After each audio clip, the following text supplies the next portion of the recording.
groundbreaking moment. First time we've ever had anyone on the show wear a suit, and we've got two of you at the same time. It's very exciting moment for us. I feel like we've grown up as a show today because we've got adults on it. Welcome.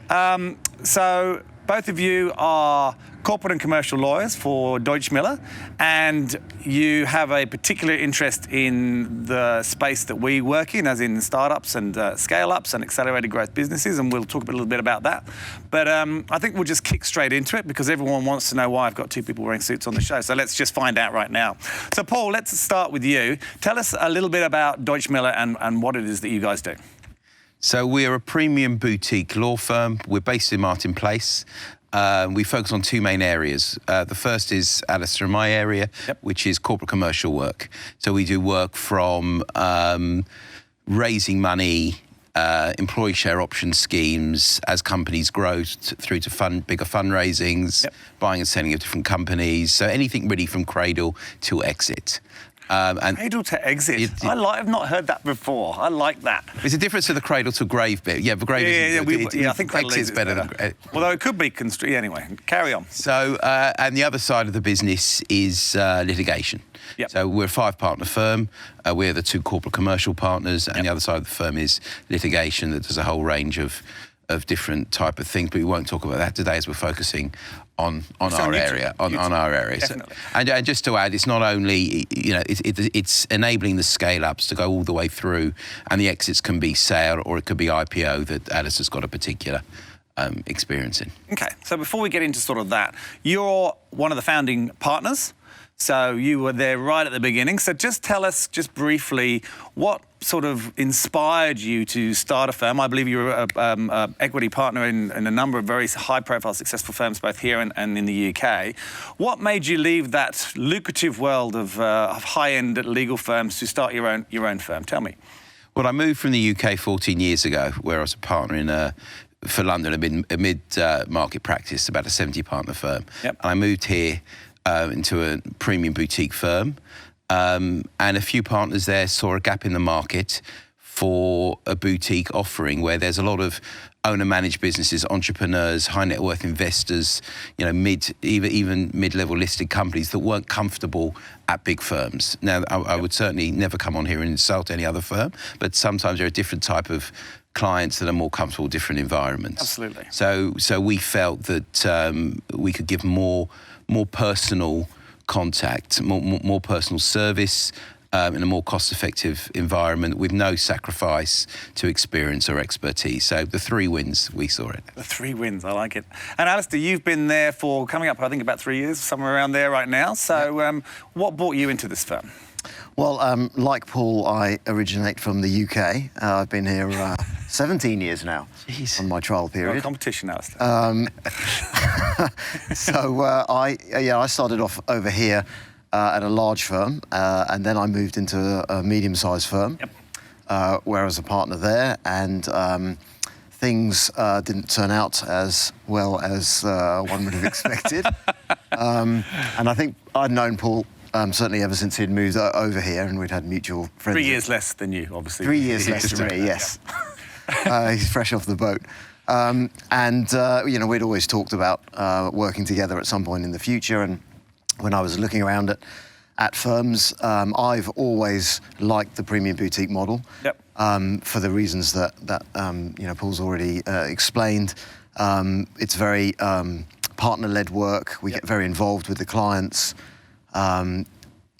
There are different models of firms, as you say, and they all provide different things. Where my sort of clients are, and where I think most of the work for the firm does in a boutique environment is very connected with the clients. And they're not necessarily institutional clients. They're much more owner-managed businesses and small businesses that are scaling up quickly. Yeah, okay. So it was always an attractive proposition for me to go and work with Paul. I think if it hadn't worked out that way, I think probably Paul would have ended up moving into whatever firm I was in at some point. So I think it was inevitable we were going to work together. Destiny. That we were going to work together. It's a magical moment here on set. I don't even know. I can feel it. Okay, and look, before we sort of get into because I know even though you're both corporate and commercial, you do have slight specialisations, even though you're probably capable of doing everything each. Paul, tell me, how long's the firm been going now? 12 years. 12 years. Okay, so that's a long time. You've obviously had great success. What has been one of firstly, how sort of large have you got now, and how quickly has that happened? And what's been one of the hardest things of growing a law firm in a space where you saw there was a gap? So, it's always difficult it's interesting. A lot of people come on here and say, we saw a gap in the market, and then they jump into that gap. It's not always that easy to jump into that gap because not everybody else can actually see that gap. So what's been some of the hardest things in growing this firm that you've experienced, I guess? Look, the first iteration of partners didn't work out, and that's not pointing fingers on anyone. Sometimes you don't get on, or you don't have the same vision. I can relate to that very much. I know, and a lot of people can relate to that, and it's a real lesson. When we went in, everyone thinks that they know everything at the time, but to be on the same page as the people you work with, the other founders of a business, is so important. And if there's any niggles in your mind, what I'd say to everyone thinking about going into business with anyone else, if there's any niggle in your mind, or if you feel you're not quite on the same page, really talk about that, really explore that, because it is painful. Everyone thinks they can handle it, but you can't. And we know a lot of people that have been through it, and it's painful for everyone. So we were 4 partners to start with. We went back to 2. After a few years, and then over the last 8 or 9 years, we've steadily grown, finding the right partners. Had to wait a bit for Alistair for destiny to happen. It always does. And I would say the biggest challenge is getting the right partners in, and then getting the right staff in below that to work with, because you spend a lot of time at work and you want to be able to get on with the people you work with, and we do enjoy something that's very dear to my heart, obviously, the people side. So tell me, obviously, having had that experience of what in our world would be typically called co-founders as opposed to partners, having been through an experience where it hasn't maybe worked out as wonderfully as it seemed like it would on day one, do you think that's really sort of helped you relate to a lot of the smaller startups and scale-ups that you're dealing with? Do you think that you find that a lot easier to understand and help them through that process because you've literally been through it yourself? Look, we took a risk, both of us, but I went into set up the firm 2.5 years into this country, which in hindsight was far too early. So I think a lot of clients see lawyers as people who don't take a similar risk. And I think I can empathise more than most lawyers of having, I've probably got a bit more of an entrepreneurial spirit than the average lawyer, but I've taken that risk. I've gone through those sleepless nights. You've been through that pain. So I think my clients do appreciate that and do see me as more of a commercial advisor than just the average lawyer. Yeah, absolutely. And look, one of the things I've learned over the years, and I've had a number of different companies and a number of different lawyers until I discovered you two, or discovered you, Paul, and you later, Alistair, is that all law firms are very, very different. Very much like I know with recruitment firms. People tend to lump you all the same, and that's just not the case. So, Alistair, you've obviously come into this business after it's already been established. What did you see that was probably the most different thing? And let's talk about I know it's an overused word, but culture, for instance. So when you sort of came into this, what was DM's culture that made it different to a larger firm or even some of the other sort of mid-tier firms? Look, I mean, there are different models of law firms. So the culture you're going to get in a big firm is very different to a medium-sized firm and a small firm. I mean, what I was looking for when I wanted to move 2 or 3 years ago was people. Yep. Right? Our business is a relationship business. And when both of us moved over here, we came knowing no one. Yep. Right? So all our relationships were back in the UK. So you come here knowing no one, you've got to basically start again. And it's all about building up those relationships. And as Paul said, when you're in a firm, particularly when it's a small firm, those relationships between the partners are absolutely critical. If that doesn't work, the whole business will fail. And we've all been in places where that's happened. Yep. And you've seen how easily it happens and the stress that it produces on, everyone that's involved. And it's very difficult to get out of. So what do you think that you talked about earlier, Paul, about the finding the younger staff. Alistair, what do you think the younger staff see that's different when they come into, whether they come in at associate, senior associate?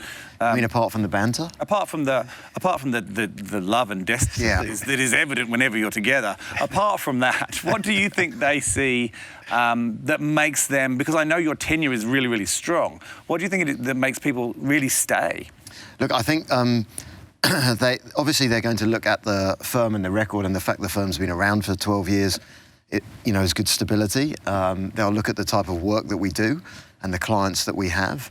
And also they'll look at obviously they're, interviewing with partners like us. But I think that's why the relationship between the partners is so important, because that filters down to everybody. And it's noticeable from even when you do the first interview, because we'll usually interview people together. A lot of things together, right? We do a lot of things together, yeah. Explore that later. Not everything. Just a lot. but you can see that the relationship between the partners is quite strong, and that filters down. And I think people, they look for that because they want stability. When you go to a smaller firm, you're taking a risk yourself. If you go to a big firm that there's going to be this amount of work, a big bill at the end of it, and big clients. But you don't necessarily have that reassurance when you go to a smaller firm. So I think that sort of confidence filters down amongst the junior lawyers. Yeah. And the work that we do and the clients that we have, when we talk to them about that, I think that's very important for them so that they know, that they're not coming into a place where they're not going to have any work, or it's going to be, not very interesting work. Yep. And also the support systems that we have, because we're out of big firms ourselves, we know how those firms work. We know the support systems that they have. We know the importance of IT and this know-how and all those sorts of things that you need as professionals. Mm-hmm. So we are able to put all those things into place. That gives, I think, junior lawyers a bit of reassurance that they're not going to come in and just sort of or be left in, You're talking about tools of the trade, right? Yeah. You're talking about the IT systems that you use, the support in terms of paralegals, you're talking about all that sort of stuff, that kind of infrastructure. Precedents, document management systems. Yeah, that's all very important, as well as the culture of the place. And I think, certainly in a firm of our size, where we've got, 25 people there now, you know everybody. And the office is not that big, and you see everybody around, and and it's all about the relationships that you have with everybody else. And I think people see that there's quite a good relationship, between us and all the other partners and the other lawyers. And, we all do sort of social events together, all those sorts of things. Yeah. And all that adds up to, it's a place where people go, I'd actually quite like to work there. Yeah, and stay. And stay there, yes. All right, let's talk about what a lot of our audience will be interested in, because they obviously would be customers of yours. Let's talk about your services, so corporate and commercial, right? So I know that covers a wide scope of things, and for today's purpose, we're talking about startups, we're talking about scale-ups, or we're talking about companies going through accelerated growth, or even companies that perhaps have been bought by private equity, or there's some sort of change happening. Sort of give us a quick summary, and maybe, I know, like I said, you both have slight little specializations, even though you do everything. But Paul, give us a little bit of a summary of what it is that you offer, and then maybe what it is that you have done that's particularly exciting to you, and then we'll go over to you, Alistair, and talk to you as well. I think I'll start by saying that when I came over here 14 years ago, knowing one or two people, you then look to build relationships in certain areas. And I started building relationships probably 8-9 years ago in the technology space. Yep. So I did start to work with a lot of fast-growing companies, doing a lot of seed fundraising rounds, and then moving on to Series A fundraising rounds, and then a lot of employee incentivization schemes, and then seeing the companies grow quickly. It's very rewarding as that advisor-entrepreneur relationship. But I think what makes us different, because we've come out of the premier firms, we're sophisticated advisors in the mid-market. So whereas some advisors will only stay in those earlier stage journeys, what we can give clients comfort with is that we can grow with them. And when they're coming to their more complicated transactions, whether they're looking to take more senior fundraising, whether it's from an international VC or PE firm, or whether it's to set out, which might be their most important transaction of their lives, they're comfortable that their advisor that's been with them is still the right advisor that has got the experience and the sophistication and knowledge to hold their hand through the last stage of their journey. So that cradle to exit, that whole it is, and I think that's important to see people grow. You know, I think it's important to do the earlier stage stuff really efficiently and effectively. And I think that the better you are, the more knowledgeable you are, you can do it more cost effectively. And I think a lot of bigger firms struggle with that, where to put the right resources. And that's, again, not criticise the big firms, but their focus are on much larger international companies. Let's touch on something you said there, because I think it's quite interesting. So, look, I agree. I think that most companies, if they come to you at an early stage, would want to keep you all the way through. They don't want to have to swap and go and have to trust someone else as they get bigger. So I think that's great that you offer that. But one of the things you touched on there, and it's something that we're seeing a huge amount of now, is international expansion. There's a lot of Australian companies looking at international expansion now. Is this something that you can also help them with in terms of potentially, I don't know, fundraising over there or listing on another stock exchange, or, you know, is that stuff that you touch on as well? Yeah, look, we certainly assist companies doing that. We were the Australian lawyers for a tertiary education company that listed on the Hong Kong Stock Exchange a couple of years ago.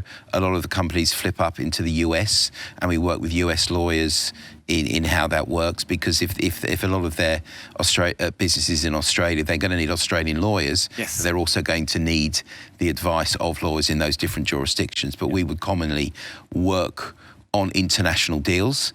And where it's Australian law based, it doesn't matter whether you've got international companies coming in, it's the same document. But if it's based on another jurisdiction, then we would assist, but working with international lawyers. Yeah, it's interesting. I mean, we've had people that focus on that startup space, and not many of them carry all the way through. So I think that's great that you have that ability. Alistair, is there an area that you obviously came in to complement Paul's part of the business? Significant skills, I think. Significant skills. Even though it was destiny, there was obviously a compliment in terms of what you did.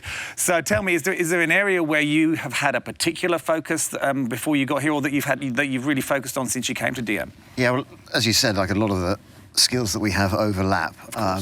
I've probably done a little bit more in the finance space. So what do you mean by that? Private lenders. Okay. Like seed. High net worth individual kind of stuff? Yeah, it can be high net worth individuals, can be family offices that have recently got into the lending space, and also on the borrower side as well for the companies, since debt's become obviously much more palatable. Palatable, that's the word. Yeah. So I've probably done a little bit more of that sort of work, and then also IPOs. So when some of these, obviously, recently there's been a lot of tech companies that are trying to list on the ASX. Can I ask you something, just to interrupt? Okay. But I heard last quarter that there were more companies registered to IPO this year than has ever happened in the history of this country. Is that someone just telling me stuff to make me happy, or is that... I don't know the exact figures. I heard there were at least 32 I had companies. 66. Well, that was in the first quarter, so there may this year have been at least that. I know the ASX are very, very busy. Yeah. We're working on one at the minute for a tech company. We did one last year as well, so that the ASX is promoting tech companies on the exchange. Yes. And so that's an area where obviously a lot of the tech companies are not sort of well-established, huge institutional type businesses, and so they don't want to use maybe one of the big firms. Yeah. But they need to use someone who's reasonably sophisticated and knows what they're doing. So that's the sort of gap I think that Paul was talking about as well earlier on. And so we've been able to provide services in that sort of space, and that's really fits well with the sort of tech companies that we have as clients and on their journey. Some of them do trade sales. Some of them will want to IPO. It's obviously become more popular over the last sort of year or so. It has, yeah.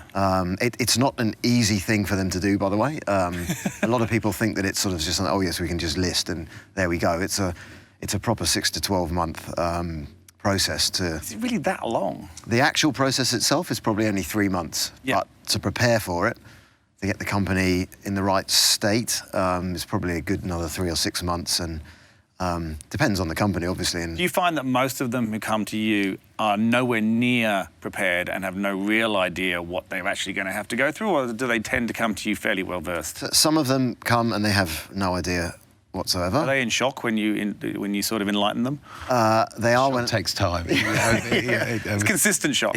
yeah. I think they're shocked when they hear about the professional fees that are involved in listing. Not ours, but the brokers and the Of course not ours. the accountants. No, yours at all. Ours are great value. Yeah.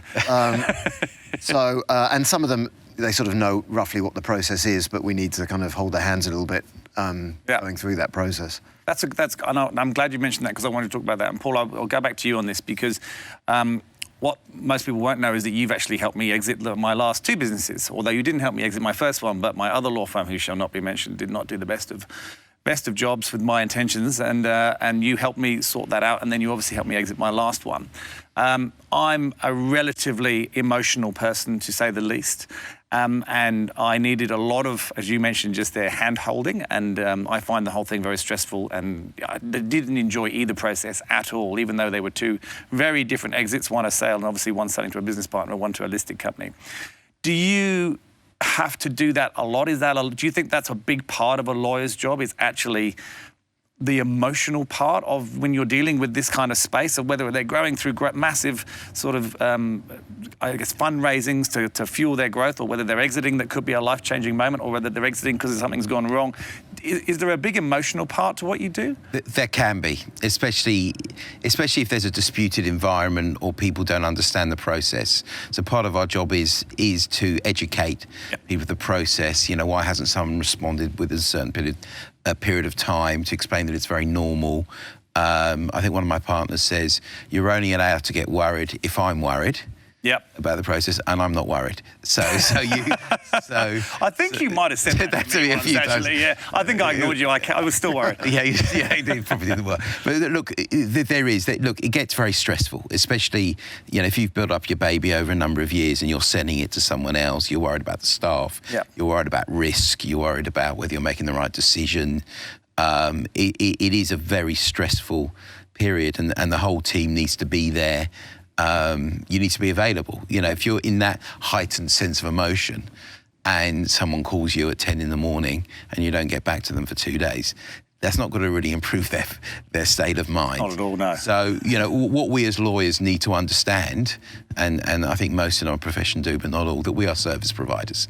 We are service providers, and we are judged on our delivery of the service, not only on the quality of the product, but on how we deliver it. And it is very important that we communicate, we meet deadlines, and if we don't, then we communicate that to our clients. And that's something that we drill down to our team as part of our mentoring, because there is a business of law. And we'll come and talk about it, but that's something that both of us are very passionate about in mentoring and teaching that.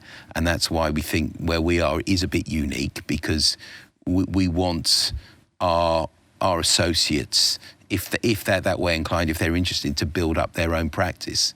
And grow. And that might mean they grow and they leave, but if not, what's the point? Okay. Can I just add to that? Of course you can. That there's a certain mentality that lawyers have to have in a business like ours. So when you're working for a very large firm, most of your clients will be institutions. And those institutions are the people who are making decisions there. It's not their money. It's a very different mentality from an owner-managed business or a small, founder who's just started up a business. When it's their money, it's their baby, they've built it up. They've got much more concern. It's their money that they're spending. So they're much more concerned about the decisions that have to be made.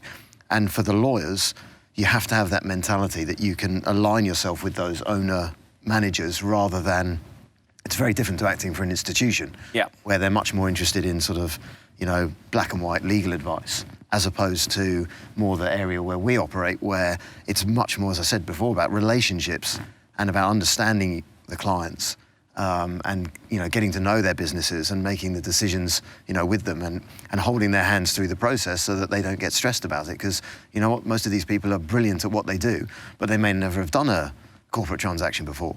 Right? We, on the other hand, have done lots of the transactions, but we have no idea how to run a tech business.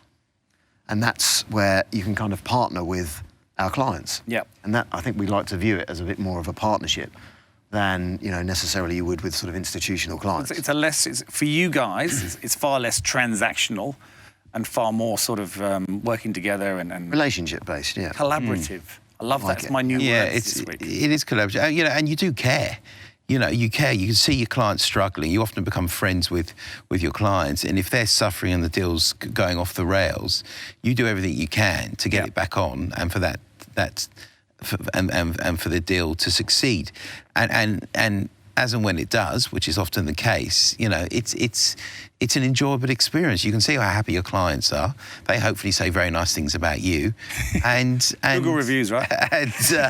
And you know, and that's what it's about. But going back to what Alistair said, working in that premium boutique space, it gives an incredible amount of variety to us, keeps us interested. Yep. You could be doing a technical advice to a listed board, which is maybe interesting in itself, but might be less emotional. It's covering more risk for that listed or larger company, and then you can be holding someone's hand through someone's first term sheet that they've seen for a fundraising, or they've got 2 or 3 term sheets, and they're, well, what is this? What do you mean ordinary shares? What do you mean these are preference shares? What do you mean these are convertible notes? How do I compare apples, pears, and oranges? Yep. So you know, you've got to then go back to understanding where the client's knowledge is, and then holding their hand through the process. And would you say that most of the matters that you deal with are very roller coaster? You know, I guess, you know, you said that they often, things could look like they're going wrong or coming off the rails, but they often end up coming through fine. Is there typically in a transaction, whether it be an IPO or whether it be a capital raising or whatever it be, does it tend to go like that, or is it tend to just sort of go like that? I'm intrigued, because mine have all gone like that. So I just want to know if I'm abnormal or not, or whether that's the normal. I'll start with this if you don't mind. It depends on the deal. Most fundraisings are generally smoother. Okay. It's the M&A deals. It's the M&A deals which is more of a roller coaster. You mentioned the IPOs in a bit, which you'll probably have some stories on. But I would say if you're selling a business, there's always that moment where something happens that you try and foresee anything and everything, and something comes out of nowhere. It might be a resignation of an employee, it might be an IP issue that no one's thought about, it might be someone who's a shareholder that no one's known that they've been a shareholder, they've been quiet for 10 years. Something happens and it looks like you're going in a different direction. Now, often you bring it back, but when things are going too well in an M&A transaction, that makes me more nervous, because it's coming from somewhere, and and part of, I think, being a good corporate lawyer is being a little bit neurotic, where you're worrying about things that haven't happened yet. You want to get ahead of the curve. You want to see, you know, where the snowball's coming from before it actually leaves someone's hand, so you're ready, prepared to deal with it, knock it away, and move on and get the deal done. Knock it away and carry on. Well, I have to say that I've been doing this for almost 30 years, and in that time... Old. I started very young. He was a child prodigy, you know? Yeah, started at 12. In the womb. In that time, I think the number of deals that have actually aborted whilst we've been involved in them is, well, I can count them on one hand. Yeah. It's very few. It's less than 5, just for anyone who's... Just for anyone who's bad at maths. Less than 5. He hasn't got 6 fingers. No, just want to clarify that. Yeah, once you get down to that sort of level where the lawyers are involved and you're, you know, that much into the deal, it's quite rare for, and as Paul said, there'll always be something that comes out. There's usually a moment that your client has to throw his toys or her toys out of the pram, but it usually comes back, and because everybody's got a vested interest in doing the deal. Yep. And that's our job, or one of our jobs, is to facilitate the deal, not to block it. We've got to protect the client, but we're not trying to block the deal. We want to do the deal. So usually you find that they will, yes, they can go a little bit up and down, more on the M&A side and definitely in the IPO side. But generally speaking, they will come to a good conclusion. Okay. And coming back to what you said, that's when emotions are at its highest. Yes. Oh, God, they've lied to me, they've missed... Well, let's calm down, let's take a breath, let's look at it in the morning. That's when people want to, as you say, throw their toys out of the pram. And let's analyse this, take the emotion out, And that advice is invaluable. Well, this leads perfectly into the next question, it's a really difficult question, and I hope you read your prep sheet because it was on there and everyone struggles with this. So I'm not going to pick, you can choose who answers this first because no one's ever... There was destiny right there. So having seen all the things that you've seen, and we'll start with you, Paul. You are you're the founding partner. Come on, take the lead. Okay. Is there a belief that you have had that has changed at any point in your life, probably through your career rather than through your childhood? Or as someone just turned it around in an episode that we filmed earlier, where there was a belief that they kind of had, but it was really reinforced? Because a belief is something that is really inside you. It's not just something you think, it's a belief. So is there something that maybe a belief that you had that perhaps when you were young, that as you've gotten older has actually changed because you've seen so many of these scenarios happen and you've got plenty of time to think about this? Which is lucky because... Or is there a belief that has been 100% completely reinforced that is totally unchangeable now that you can think of? It's a good question. And it's a cracking question, isn't it? As I pause for time. Someone else gave me that question. We did. I didn't come up with that. I would talk about... I would talk about... again, something that's important to me within the firm, and that's culture. Yep. Because as you grow up through different law firms, there's often the culture, and not always, often the culture is not good. And people think to have a successful law firm, you've got to have a nasty, tough, command and control, I think, is the word when someone else used it before. Yeah, I like the command and control. A very directive, competitive culture, putting everyone's, competitive timesheets each week. So people are working in an uncomfortable environment, cracking the whip to make people perform. And I've never believed that you have to be competitive with your peers. I've always thought you can have a win-win. And I've always, if I've respected and felt loyal to the people I've worked for, that's always been a bigger inspiration and an energy driver for me to work hard and impress them. The feeling of disappointing someone I respect would be much worse than someone I don't respect getting annoyed and shouting at me as I'm growing up. Yep. So part of creating Deutsch Miller is that I fundamentally believe a good collaborative collegiate culture leads to a win for everyone. And I'm including the partners and their profits. I'm including the employees and their way of enjoying their day, their learning, their growth. I'm talking about the clients from getting the better results. Mm-hmm. I think everyone. So my belief is that you don't have to have that hard culture to be successful in business, in particular in a law firm. And I think that's been reiterated with, I think, where the firm's gone, certainly over the last 8 years, where there's been no intemperate communication between the partners, and we do want to lead. We do want to lead from the top with, normal, appropriate, respectful behaviours. So I am quite, as you can see, I am quite passionate about it. You are, and I think you used about 19 words that I've never heard before in my life, which is really impressive as well. And I'm going to spend the next 20 minutes after we finish looking them up. Alistair, same question to you. Well, please use simple language. Keep it simple then. It's actually linked to what Paul says. I mean, I was at a firm before Deutsche Miller for 13 years, and culture was a big part of that firm, and loved it. I loved it there. That's why I was there for so long. Yes. And I was amazed that things could go wrong so spectacularly and so quickly, for me at least. The firm's still going, and I'm sure they're doing very well, but it just, at my level, just went very wrong. And that was really to do with the relationship between the partners. That's a change in belief almost, that you never saw that ever happening. Never saw it happening. No, I never You can see that snowball, as Paul. Yeah, and it sort of came out of the blue, and then that was a good 2 or 3 years of my life trying to deal with that. And then, so when I felt that I had to move, I lost a lot of my hair. I used to have hair like Paul. Yeah. I won't participate in this conversation. And I moved, and that's why it was very important for me to move to a place where I could actually regain that culture. Yeah. And that feeling of wanting to come to work and having a bit of a laugh at work, and making a joke out of Paul, with Paul. And so all of that stuff is actually really important during the day. If I can't take the mickey out of him during the day, my day's quite boring. Yeah. So, yes. So you'd be amazed at the entertainment value.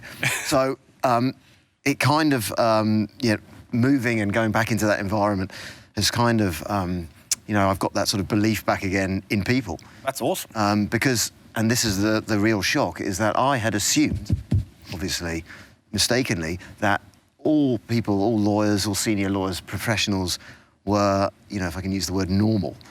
I don't know if you can use that. You can't.